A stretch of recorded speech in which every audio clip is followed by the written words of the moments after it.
Hello everyone, কেমন আছো সবাই? আশা করছি সবাই ভালো আছো, আমরাও বেশ ভালো আছি। আজ মহাপঞ্চমী। এই যে এখানে সবাই মিলে গাড়িতে করে চলে যাচ্ছি দুর্গা মাকে আনতে। প্রতি বছরই আমরা এভাবে হইচই করে মাকে গাড়ি আনতে যাই। তো এই যে এখানে সবাই গাড়িতে উঠে পড়েছি, উঠে পড়ে এই যে চলছি মাকে আনতে। আর এখানে সবাই উপস্থিত আছে। প্রতি বছর আমরা এভাবেই আনন্দ হইচই করে মাকে আনতে যাই। তো যাই হোক, দেখো কথা বলতে বলতে আর এই যে চলে এলাম মাকে নিতে। আর তোমাদেরকে জাস্ট একবার মায়ের মুখটা দেখাচ্ছি, কি অপরূপ সুন্দর হয়েছে মা দেখতে। দেখো যেরকম মায়ের সাজ সেরকম মায়ের মুখখানা অপরূপ সুন্দর লাগছে। এবছর দুর্গা মা এসেছে আমাদের ঢাকেশ্বরীর রূপে। যে এই যে ঢাকেশ্বরীর রূপে কেমন হয়েছে আমাদের মা অবশ্যই জানাবে কমেন্ট করে।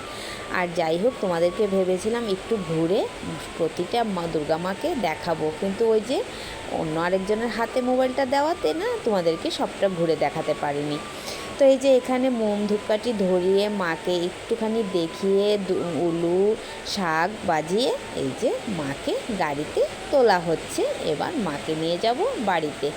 তো জানো তো বন্ধুরা, এত দিনের অপেক্ষা, এত দিনের পরিশ্রম আমাদের আজকে গিয়ে পূর্ণ হলো। যাই হোক, মাকে এবার বাড়িতে নিয়ে যাচ্ছি। এই এতদিন ধরে এত পরিশ্রম শুধু এই দুর্গা মায়ের জন্য।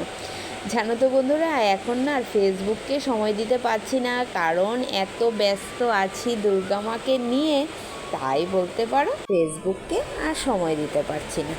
তো যাই হোক, দেখো কথা বলতে বলতে কিন্তু মাকে নিয়ে আমরা বাড়ির দিকে রওনা হয়ে গেছি। আর সামনেই দেখো যেখানে মূর্তি বানানোর কথা ছিল সেখানে একটা পুজো হচ্ছে। তো সেই প্যান্ডেলটাও তোমাদের সঙ্গে শেয়ার করে ফেললাম।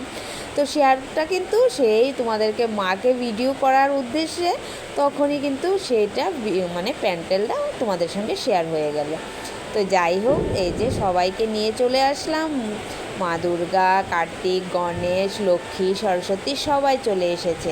তো এখন একে একে সবাইকে ভেতরে ঢোকানো হচ্ছে। আর দেখতে পাচ্ছ দুপুরে না বৃষ্টি হয়েছিল, আর কি পর্যন্ত দেখো কাদা হয়ে গেছে, মানে খুব কষ্ট হয়েছে। তো এই ছিল আমাদের মা।